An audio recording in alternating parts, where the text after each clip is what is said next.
자, 안녕하십니까. 하이퍼립입니다. 자, 이번 시간에는 2023학년도 정시 컨설팅에 대해서 설명을 좀 드리도록 하겠습니다. 수능 시험을 아직 안 봤어요. 그렇죠? 그렇기 때문에 사실은 뭐라 얘기할 게 별로 없습니다. 수시와 정시의 가장 큰 차이는 수시는 과정 중심의 입시거든요. 그렇기 때문에 내가 실제 원서를 쓰지 않아도 고등학교 1학년, 2학년, 3학년 과정에서의 학생부를 바탕으로 원서를 쓰기 때문에 준비된 내용을 평가하고 원서를 쓸 수가 있어요. 하지만 정시는 결과 중심의 입시거든요. 내가 6월에 시험을 아무리 잘 보고 9월에 수능 시험을 만점을 맞아도 정시에서 어떻게 시험을 보느냐, 수능에서에 따라서 원서 지원이 완전히 바뀌기 때문에 지금 아무리 말을 해봤자 다 필요 없습니다. 결국 수능 시험 봐야, 수능 성적이 나와 봐야 내 성적으로 어느 대학을 갈지, 어떻게 원서를 쓸지, 어떻게 전략을 세울지를 알 수가 있어요. 그게 바로 우리가 수시와 정시의 가장 큰 차이가 있습니다. 그렇기 때문에 지금 뭐 예를 들어서 서울대학교 의대를 가려면 몇 점을 맞아야 된다, 연세대를 가려면 몇 점을 맞아야 된다, 이런 얘기 아무 의미 없죠. 왜? 내가 지금 그 점수를 맞은 것도 아니고, 그 다음에 전년도의 수능과 올해의 수능은 다른 겁니다. 그렇죠? 수능의 난이도도 다르고 수능에 참여한 학생 수도 다르고, 그렇기 때문에 수능의 난이도에 따라서 결국은 국어나 수학이나 영어의 모든 과목의 등급 간의 상위 누적 비율이 다 다르기 때문에 전년도의 입시 결과를 얘기하는 것도 별 의미가 없어요. 실제 수능 봐야 그래야 결론이 나오기 시작합니다. 하지만 이제 수능이 이제 얼마 남지 않은 상태에서 하나씩 우리가 준비해야 될 부분이 있습니다. 기본적인 이해를 갖춰야 되기 때문에 제가 하나씩 한번 설명을 좀 드려보도록 하겠습니다. 이번 시간에는 정시 모집에 대한 전형의 일정을 좀 간단히 설명을 좀 드리고요. 두 번째로 2022학년도의 변경사항을 꼭 아셔야 돼요. 우리가 2023학년도에 원서를 쓰지만 2022학년도, 다시 말하면 2021에서 2022로 어떻게 바뀌었는지를 꼭 알아둘 필요가 있습니다. 그래서 2022학년도의 변경사항을 설명을 드릴 거고, 그 다음에 세 번째는 2023 정시 모집 인원에 대해서 설명을 좀 드리고, 그 다음에 네 번째는 정시와 수시의 차이는 과연 무엇이 차이가 있는지 한번 설명을 좀 드려보도록 하겠습니다. 자, 원서 접수 일정에 대한 걸 한번 살펴보도록 하겠죠. 오늘이 우리가 10월 31일입니다. 수능 일자는 11월 17일이기 때문에 이제 며칠 안 남았어요. 그렇죠? 수능 시험을 11월 17일에 시험을 보고 나면, 그러고 난다면 뭐가 있습니까? 수능 시험 보고 난 다음에 논술이나 면접과 같은 대학별 고사가 쭉 진행이 되겠죠. 대학별 고사가 진행이 되고 나면 수능 성적 발표가 12월 19일에 수능 성적 발표가 되고요. 그러고 난 다음에 15일날 수시 합격자 발표가 이루어지게 되어집니다. 그러고 난 다음에 수능 성적 발표가 나게 되고, 정시 원서 접수는 12월 29일부터 1월 2일 사이에 정시 원서 접수를 진행합니다. 그리고 원서 접수 기간은 가군, 나군, 다군에서 이 기간 동안에 이루어지고, 합격자 발표는 2월 6일 정도에 최초 합격자 발표가 납니다. 그러고 나면 합격자 등록을 하겠죠. 등록을 하고, 그 다음에 정시, 미등록, 충원 합격자 통보 기간이 이루어져요. 이때 이제 추가 합격자 발표가 쭉 이루어지겠죠. 그러고 난 다음에는 모든 입시가 끝나고 난 다음에 추가 모집 원서 접수가 진행이 됩니다. 추가 모집 잘 모르시는 분들이 계실 거예요. 나중에 제가 한번 자세히 설명을 드리도록 하는데, 작년에 추가 모집은 정말 뜨거웠죠. 그렇죠? 모집 인원도 물론 전년도에 보통 한 9,000명 정도에서 10,000명 정도 선발하다가 작년도에 거의 뭐 25,000명 정도, 300명 갖고의 많은 인원을 선발했지만 경쟁률이 정말 장난이 아니었습니다. 대부분 학과에서 뭐 70대 1, 100대 1의 높은 경쟁률이 나왔기 때문에 요즘 우리가 이제 추가 모집에 대해서도 알아둘 필요가 있습니다. 자, 일단 우리가 여러분이 알아두실 필요는, 첫 번째는 수능 시험 11월 17일 시험 보고 난 다음에, 그 다음에 수시 합격자 발표는 12월 15일에 수시 합격자 발표가 이루어진다는 점. 그 다음에 수능 성적 발표는 12월 19일에 수능 성적자 발표가 되어지고, 올해 정시 원서 접수는 12월 29일에서 1월 2일 사이에 수능 원서 접수가, 정시 원서 접수가 이루어지게 되고요. 모든 입시가 끝나는 것은 2월 17일. 그러고 난 다음에 2월 20일에서 2월 28일 사이에는 추가 모집 원서 접수 일정이 지로되고, 그러면 모든 것이 끝나는 과정은 2월 28일이면 끝나게 되고요. 3월 2일이나 3월 3일이 되면 입학을 하겠죠. 입시의 과정이 정말 깁니다. 아마 수시 원서 접수 9월부터 시작하신 분들이 만약에 수시에 원서를 쓰고 합격을 하시면 거기서 끝나는데 수시에 원서를 쓰고 불합격하고 그리고 정시에 원서를 쓰고 가나다고는 원서 발표 기다리고 거기서 또 불합격하시고 만약에 추가 모집까지 가게 되어지면 2월 28일까지 가게 되거든요. 입시의 과정이 너무 길기 때문에 건강관리에 신경 많이 쓰셔야 되고 그 다음에 너무 이렇게 컴퓨터 많이 보시고 핸드폰 너무 많이 보시고 또 입시 결과 원서 지원하시고 난 다음에 될까 안 될까 계속 불안하시다 보면은 사실 너무 오랜 시간 동안 체력이 소진될 가능성 있어요. 그렇기 때문에 체력 관리 잘 하시면서 적절하게 대응하시면 좋겠다는 생각이 듭니다. 자, 2022학년도 정시 모집 변경사항 2022학년도 모집이 왜 되게 중요하냐라고 하면 그 전년도까지는 사실 입시의 변화가 크지 않았지만 2022학년도에 큰 폭으로 입시의 변화가 발생이 되어졌어요. 그렇기 때문에 우리가 2022학년도의 입시 결과를 바탕으로 2023학년도에 원서를 쓸 거거든요. 2023학년도에 원서를 쓰시는 분들은 뭐를 참고로 원서를 쓴다?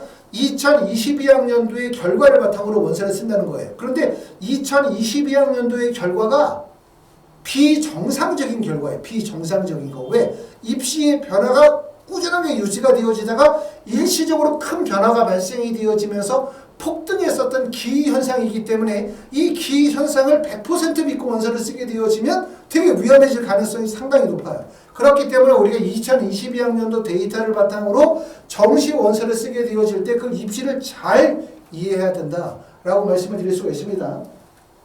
첫 번째 2022학년도의 가장 큰 변화는 결국은 문이과의 통합이었죠. 문이과의 통합. 문이과의 통합에서 나타났던 거는 지금 교육부에서는 이렇게 얘기했어요. 2022학년도 수능, 국어와 수학 영역, 공통과목과 선택과목의 구조 개편이 이루어지고 선택과목에 대한 유불리는 별로 없을 것이다 라고 얘기했지만 실질적으로 유불리가 없지는 않았어요. 그렇죠? 그렇게 말씀을 드릴 수가 있고 두 번째는 정시 모집 인원이 4,102명 증가한 4,102명이 증가한 84,175명 정도로 모집 인원이 소폭 증가했고 올해도 마찬가지로 모집 인원이 소폭 증가했습니다.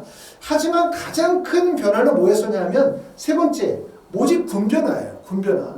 서울대학교가 가군에서 낙원으로 이동했죠. 그러면서 서울대가 이동하면서 성균관대도 군이동이 발생됐고 이화여대도 군이동이 발생이 되어지고 여기에 따라서 낙원에 있었던 고려대학교와 연세대학교가 가군으로 군이동이 발생이 되어졌어요. 그리고 부분적으로 군이동이 발생이 되어진 학교는 경희대학교, 시립대학교, 성균관대학교, 중앙대학교, 한양대학교가 군이동이 발생이 되어졌는데 작년에 입시에서 가장 큰 변화는 문이과의 통합. 두 번째는 뭐였었냐면 군이동의 발생.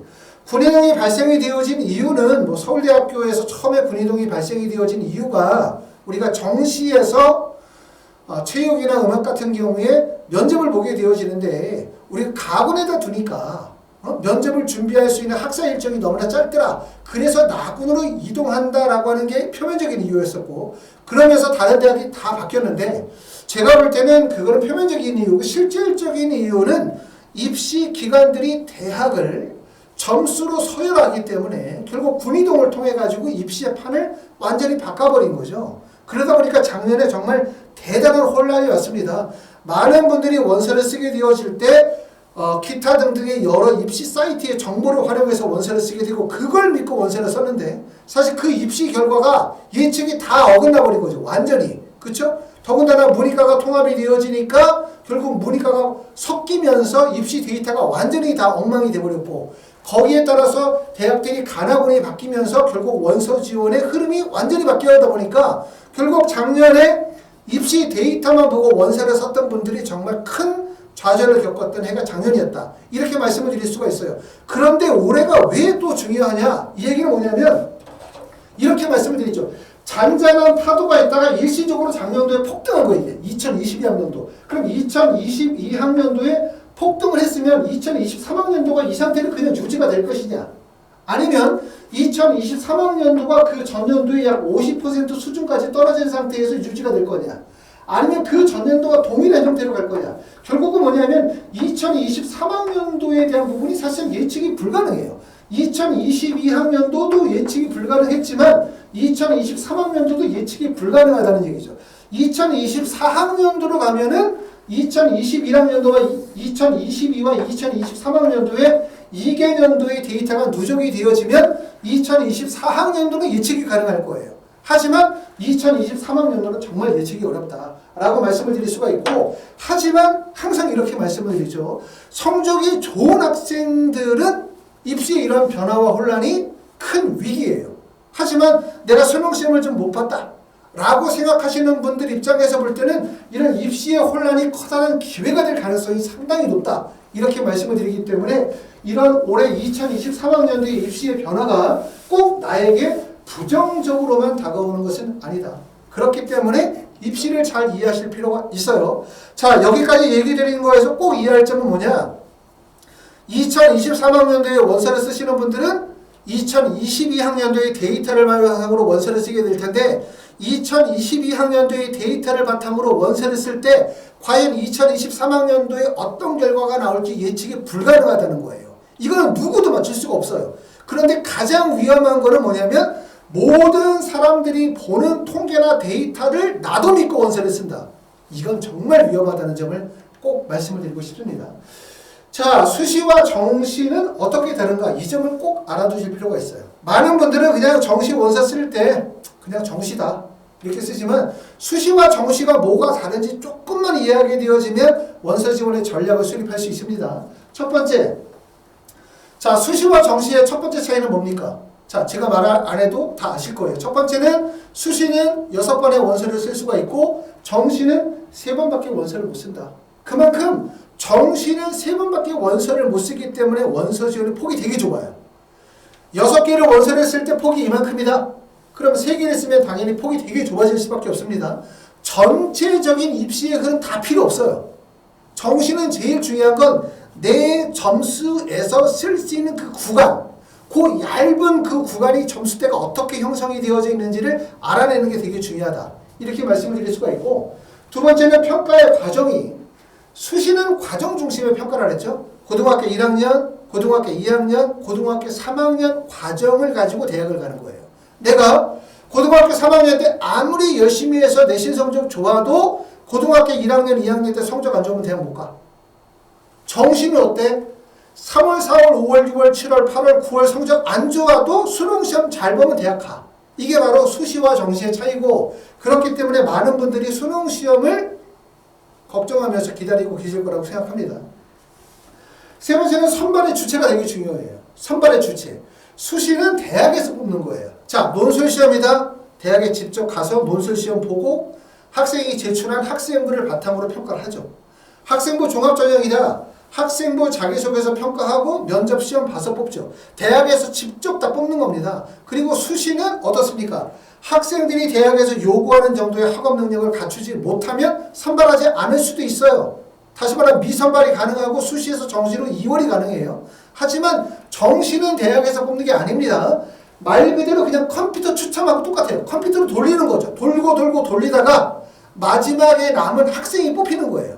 그렇죠? 이해되시죠? 그렇기 때문에 대학에서 일체 개입하지 않고 정시는 100% 선발한다. 수시는 100% 선발하지 않아도 된다. 수시에서 정시는 2월이 가능하다. 정시는 100% 선발한다. 이 점을 알아두시면 되고, 평가의 방법이 수시는 정성평가, 여러 가지 요소들을 종합적으로 고려하는 거.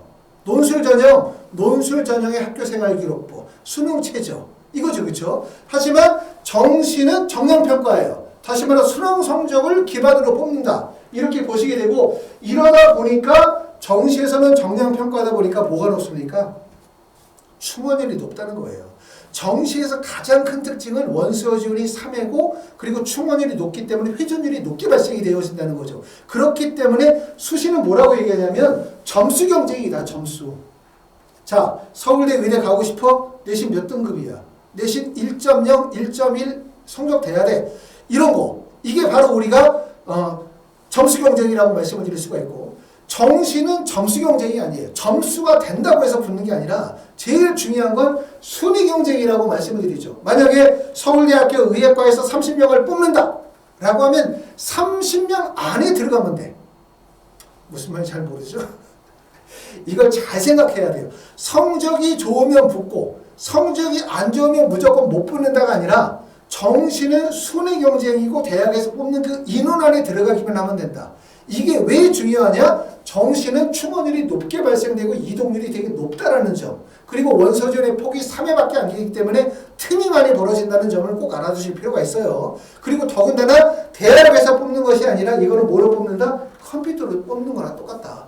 이렇기 때문에 이 정시가 가지고 있는 특징을 잘 이해하실 필요가 있고 요 점에 대해서는 제가 나중에 이제 하나씩 설명을 드리도록 하고요. 작년에 제가 정시 추가 합격 컨설팅과 관련이 되어서 올려놨던 영상들이 있습니다. 영상들을 참고하시면 도움이 될 것 같습니다. 추가 합격에 대해서 얘가 나왔으니까 한마디 말씀을 드리면 예전에 제가 이제 학원 차리고 초기에 저희 학원이 벌써 한 19년 정도 됐는데 초기에는 입시기관에서 만든 배치표를 보고 다 원서를 썼어요. 배치표가 다 맞는다고 생각했어요. 입시기관에서 맞는 배치표를. 그런데 가만히 보니까 실제 성적이 안 되는데 붙는 애들이 있더라 이거예요. 성적이 되는데도 떨어지고 왜 성적이 안 되는 애들이 어떻게 붙지? 라고 하는 걸 이제 제가 연구를 하다가 한 학생을 이제 원서 쓰면서 그 학생 같은 경우는 자기의 성적대에서 실제로 대학을 가기가 좀 어렵겠다라고 해서 재수를 결심하고 있었어요. 그래서 재수를 결심한 학생이라 첫 번째 가군에서는 상향으로 서강대학교를 썼죠. 그리고 다군에서는 건국대학교를 썼어요. 발표가 난 거 보니까 서강대는 뭐 1차 발표가 안 되고 떨어지고 다군은 건국대를 썼는데 건국대가 다군의 애들이 몰리다 보니까 떨어지고 그리고 나군의 연세대를 썼죠. 연세대에서 붙었죠. 이게 바로 추가 합격이다. 결국은 뭐냐면 이게 바로 추가 합격이고 이게 바로 정시가 가지고 있는 특징이다. 그래서 제가 그때 이제 블로그를 올리면서 추가 합격이라는 말에 대해서 설명을 드리고 그때 이제 좀 막 컨설팅이 막 대박이 나고 많은 분들이 의뢰를 하시고 그러면서 요즘에는 모든 입시기관에서 추가 합격이라는 부분들을 많이 강조해요. 하지만 추가 합격이라는 개념이 자 작년도에 어느 대학교에 어디서 빵꾸가 났으니까 올해도 빵꾸가 나. 여기서 빵꾸가 나니까 저기서 빵꾸 나. 이런 빵꾸가 난다라고 하는 그런 개념이 아니거든요. 추가 합격이 발생이 되어질 수 있는 구간들이 있어요. 그리고 그 해마다 그 흐름이 바뀐다는 점. 모든 사람이 알고 있는 정보는 정보가 될 수가 없어요. 그렇기 때문에 그 부분을 잘 이해하실 필요가 있다라고 말씀을 드리고 따라서 이번에 정시 원서 쓰시는 분들은 제가 이제 설명드리는 내용들을 하나하나 이해하다 보면 정시에 대해서 이해하게 되고 직접 여러분이 자녀분의 대학 결정을 하실 수 있을 거라고 생각합니다. 자, 2023학년도 정시모집 선발 인원을 보시게 되어지면 사실 전년도하고 인원 변동은 크지 않습니다. 자, 2022학년도에 84,175명, 전체적으로 봤었을 때 24.3%를 선발했는데 올해는 어느 정도 인원이 되어지냐면 76,282명으로 22.0%를 0.3% 오히려 감소했어요. 자, 인원이 늘어나는 대학은 보면 서울대학교가 인원이 많이 늘었죠. 약 10% 정도 인원이 늘었고 그 다음에 중앙대학교가 8.4% 늘었고 세종대학교가 7.2% 정도 인원이 늘었고 대부분의 대학들은 2023학년도에 벌써 정시 비율이 많이 늘었기 때문에 인원 변동이 사실상 별로 크지는 않습니다. 자, 2023학년도 우리가 정시에서 특징적으로 신경 쓰는 부분은 바로 뭐냐면 재수생의 비율이에요. 재수생 비율을.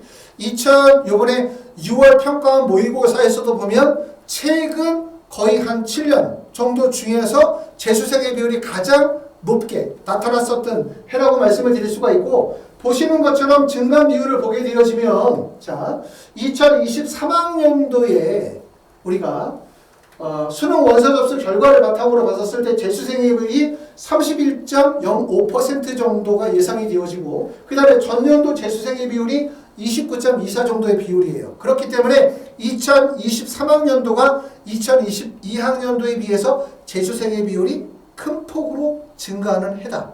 재수생의 비율이 증가하면 어떻게 되는 거지?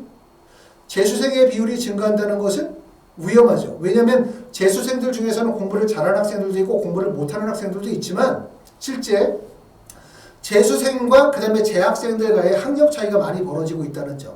그쵸? 코로나 시대로 가면서 학력 차이가 벌어지는 것도 있고 또 하나의 이유는 재수생뿐만 아니라 삼수, 사수, 오수생, 다수생들이 늘고 있어요. 그럼 다수생들이 늘어나게 되어지면 수능은 어려워질 수밖에 없어요. 왜냐하면 이렇게 한 번, 두 번, 세 번, 네 번의 수능을 보는 학생들이 점점 늘게 되면 결국 학생들의 경쟁력, 다시 말해 성취도가 높아지게 되고, 성취도가 높아지는데 수능이 계속 쉽게 나오게 되어지면 만점자가 100명이 나올 수도 있죠. 그럼 입시에 엄청난 혼란이 오다 보니까 결국은 각 과목별로 킬러 문제가 나올 수밖에 없는 거예요. 난이도가 매우 높은 문제들이. 결국 그러다 보니까 결국 재수생과 재학생들 간의 학력 격차가 점점 벌어진다는 점. 그러므로 고등학교 3학년 학생들 입장에서 볼 때는 되게 위험한 요소다. 두 번째, 내가 재수생이라고 해서 유리한 건 아니다. 재수생 상위권이냐가 되게 중요하다고 볼 수가 있어요. 이런 점들도 우리가 2023학년도 입시에서 주목할 점이라고 생각하고요.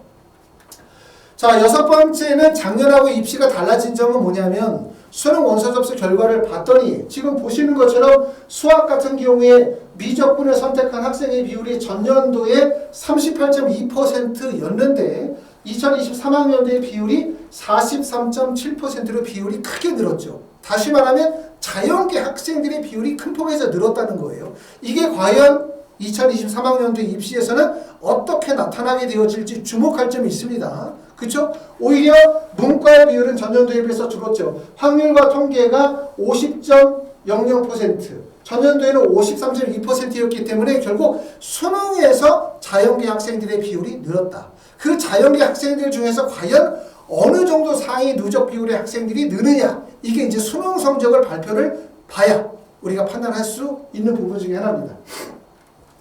자, 이렇게 해서 이제 정시 컨설팅에 대해서 설명을 드렸습니다. 아까도 말씀드렸던 것처럼 정시는 사실은 지금은 중요하지 않아요. 왜?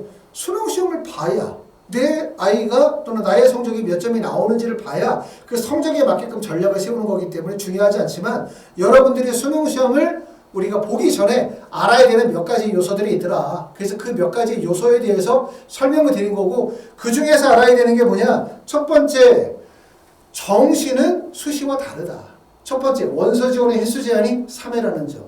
그 다음에 충원율이 매우 높다는 점. 그리고 대학에서 개입하지 않는다는 점. 그 다음에 결과 중심의 점수라는 점. 거기에 따라서 점수 경쟁이 아니라 순위 경쟁이라는 점을 꼭 알아주시라고 말씀을 드렸고, 2022학년도의 데이터를 바탕으로 모든 입시기관이 2023학년도에 합격 가능 예측을 할 거예요.